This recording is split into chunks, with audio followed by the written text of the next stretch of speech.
Ito na lang. Gaano katagal kayong hiwalay ng batang ito sa isang bubong? Sa ngayon, ilang buwan pa lang, July, August, September, dalawa. Yung paglaki niya. Di ba hindi ka nagpalaki sa kanya? Financially, hindi. Pero nagkikita naman kami. Ang hirap mo kausap Ang hirap mo kausap.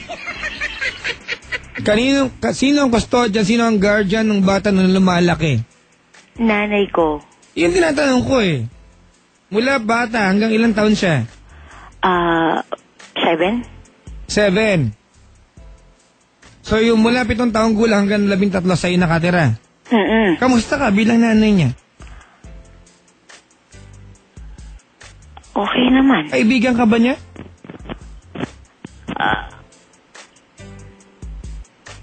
Hindi. Malamang hindi. Hindi masagot eh.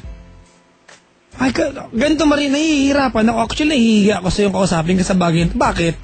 Magulang mo ako para pakialaman kita dito? Kaya lang, tumawag ka sa akin, di might as well, ibigay ko na yung, di ba, yung, pwede kong, alam Maria, ang anak ko ay 7 taong gulang pa lang. At kung pag-uusapan ng karanasan sa bagay na ito, mas lamang ka sa akin. Nakakalungkot lang, tumawag ka sa akin ng pag-uusapan natin, anak mo, 13 taong gulang at ikaw ay 37.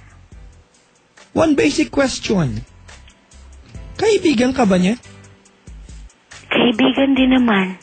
Is that a yes or is that a maybe?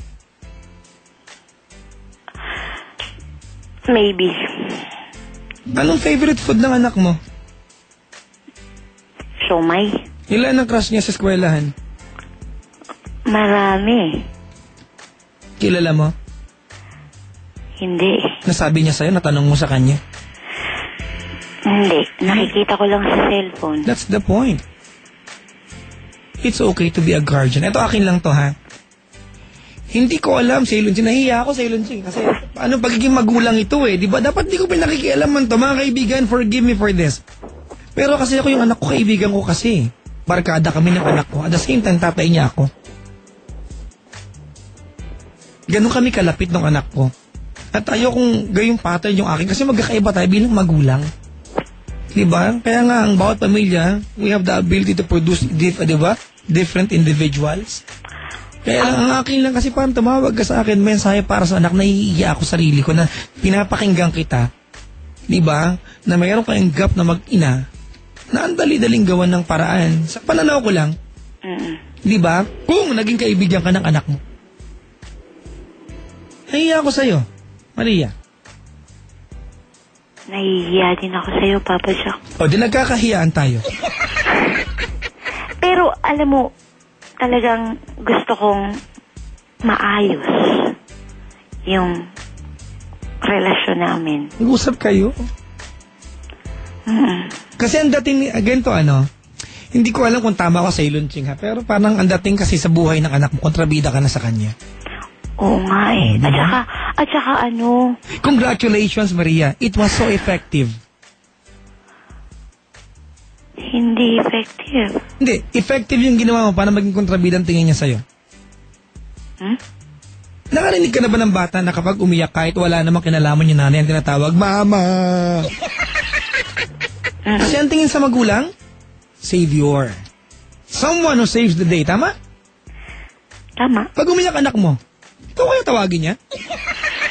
Sa ngayon? Hindi sa ngayon. Nakaugat sa kanya ang sama na loob niya sa'yo. Oo nga. Di ba? Sino siya makilala kang ganyan? Yung pag pinalo, kahit ibang tao na nuntok, ang tinatawag mama, wala kang kilala? May kaibigan ka ba? Ikaw mismo, Ceylon. Di ba? Kasi ganun yung ibinigay sa atin na impression ng nanay natin. Especially nanay. Alam mo, normal pa sa anak pag tatay yung medyo distansya sa anak eh. Diba? Kasi ang tatay, authoritative sa... Pero, alam ko na dumating ka sa punto na maaga kasi kung nagka-obligasyon, di mo kaya, so mag-isa ka, pinaubayan mo sa magulang mo, tutulungan ka nila, nung kaya mo na, kinuha mo siya. Diba? Pero at saka nahahawa din ako sa ko kasi talagang, hindi kasi diba, hindi naman, lahat naman ng tao, diba, may mga problema. hindi naman yung anak ko lang yung naging broken family. Maria? Wag mo isali yung kwento ng... Wag mo isali yung kwento ng ibang tao sa usapan natin. Gusto ba natin anak mo? Okay? Okay. Unang-una, bakit mo pinapalayas yung bata? Kasi... Ano ang bagay? Ano ang bagay na naitama mo? May distansya na kayo pinalayas ng pa. Di lumalaki lagano. Di ba? Mas lalo lumalaki yung gap na meron kayo. Nahihirapan din ako kasi Ako nahihirapan ako sa'yo. Nagdudunong-dunungan ako. Kasi ayoko, ito yung mga bagay na ayokong pakialaman. Magulang sa anak. Pero, sige na nga, dahil nandito na. Pero, tanggap mo ba na pag ang anak mo ay hindi naging mabuting mamamayan, ito ay failure ng magulang? Mahirap mong tanggapin yun. Kaya nga naghahanap ako ngayon ng solusyon kung paano makakahabol pa yun. Yung ayoko talaga siyang maging problema ng lipunan. Gusto ko siyang maging maayos na tao. Bago siya maging mabuting mamamayan, maging mabuting anak muna siya. At ang mabuting anak, nag-uugat yan sa mabuting magulang. Paniniwala ko yan. Magkaibigan ba kayo? Ulitin ko yung tanong. Ayun, pwedeng itanong yun sa'yo. Galing. Ayun! Ano ba? Pwedeng itanong ko yun sa'yo, paano ko siya kakaibaganin ulit? Kung talagang ito na yung sitwasyon namin, ito na yung reality, galit siya sa akin. Kasi alam mo yung, etong pagtawag mo sa akin, you are humiliating, di ba? Yung relasyon niya bilang mag-ina. It's a humiliation sa part ng anak mo. Tandaan mo, teenager yun, mapusok yan. Kala mo naman di yung pinagdaanan. Oo nga, syempre, pinagdaanan ko rin. Diba? Kaya nga, di ba? Kaya nga nagkaroon ka ng anak na ganyan. Dahil mapusok ka nung time na yun. Tama, mali? Siguro tama. Ano siguro tama? Pekto saan kita, gusto mo? May nag-text dito, nakaka-frustrate ng caller mo. She sounds as she's giving up on her son. Walang magulang na mag-give up sa anak. Sa asawa pwede, sabi dito. Pero ang pagiging nanay never. Parang yung nga silencing, di ba? I get the impression na parang part ng option mo, yung mag-give up ko talagang hindi mo nakakayanin. Ang part ng option ko, yung mag-seek ng help sa iba. Nag-iisip nga ako na... Are you telling me, Maria? Na you are not an effective mom? Na hindi kaya ng koneksyon ng nanay-anak yung problema? Kasi kung ang problema ng anak mo ay late umuwi ng bahay, why do you have to treat your son as harsh as that? Hindi kasi yun eh. Make me understand, please. Okay. Yung... meron na siyang... Alam mo, Papa Jack, yung nabibisyo. Number 1, yung sigarilyo. Yung ganyan. Yung... nung July, ito lang July na to, umuwi siya. Tapos, yung meron siyang sa braso. Hindi naman siya las-las talagang las-las, no? Okay, pero, okay, good. Stop. Yung may mga ganun. May naisip lang ako. Galit ka ba sa mga tao na kapaligid sa anak mo? Hindi naman. Na feeling mo sila ang dahilang bakit ganito attitude ng anak mo? Hindi. Ano? Hindi ko makuha ba't galit ka sa kanya. Nahihirapan ako. Kasi ganito, kung yung anak mo is trying to find a family outside your home, mali sa bahay na meron kayo. Hindi yung uri ng pagkain, hindi yung higaan niya, pero yung samahan sa loob ng bahay. Bakit siya mas komportable sa labas ng bahay kaysa sa loob?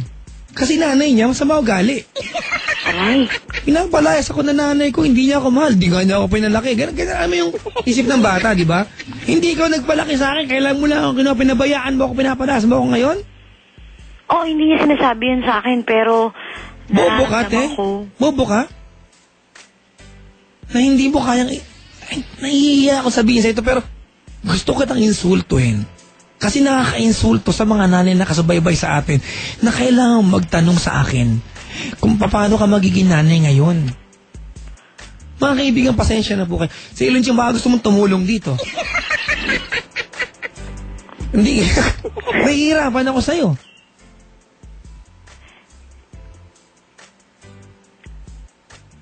Tinatanggap ko yun eh. Yung may problema ako na hindi ko kayang solusyonan pagdating sa anak ko. Ito. Yung dalawa, Do you love your son unconditionally? Oo. O pinapalayas? Alam mo, yung unconditionally, minsan, matatrap ka rin sa word na yan eh. I don't know kasi. I do not... Ayokong tanggapin na merong pagkakataon na it might not be true at times kasi pag nanay ka, it should be unconditional at all times. At all times. Walang puwang, walang gap, walang break time. Absolutely every time yan. May nagtext dito, your caller is so pathetic. She calls herself a mother yet I cannot even handle her child. Mga kaibigan, gusto ko pong unawain, di ba? Kasi hindi ko alam if it took you a lot of guts para tawagan ako at magtanong kung paano magiging nanay sa anak mo. Kung gaano kahirap na magdesisyon. Pero hindi ko maunawaan kung bakit kayo mag-aaway mag-ina kung ang... I don't know. Wala lang.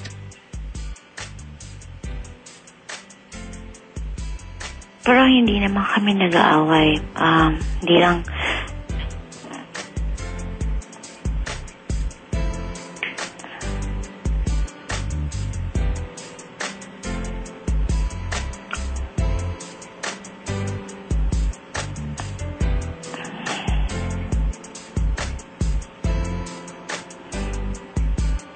Ano? Yun. Ganito, ganito, Maria.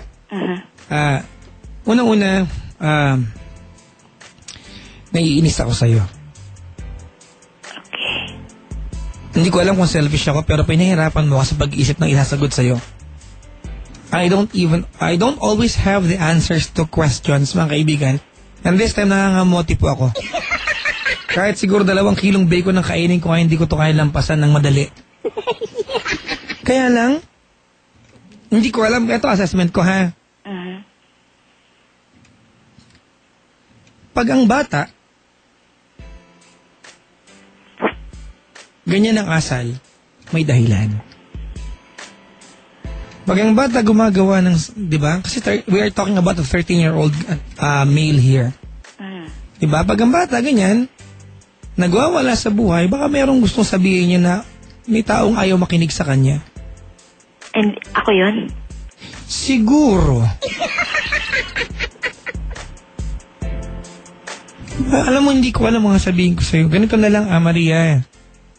Huwag mo na lang ulitin to. Huwag mong padaanin sa ibang tao. Do not make me feel and do not make me believe that you as a mom, di ba? Wala kang open arms na pwedeng maramdaman ng anak mo. That open arms, di ba, is always a welcoming arms para sa kanya. It pains me to hear, Maria, na yung anak mo kailangan maghanap ng comfort sa ibang tao more than you. It's just insulting. Nalulungkot ako na ang pinag-uusapan natin dito ay ang anak mo. Kasi ayaw kong ituro, di ba? Sa'yo kung paano magiging nanay. Asan na yung part ng mother's instinct dito? Wala ka nun? Yung right and wrong. Alam mo, Maria, kasi sa pagpapalaki ng bata, kanya-kanya tayong right and wrong dyan eh. I cannot question your morality bilang nanay. Ang alam ko lang may mali.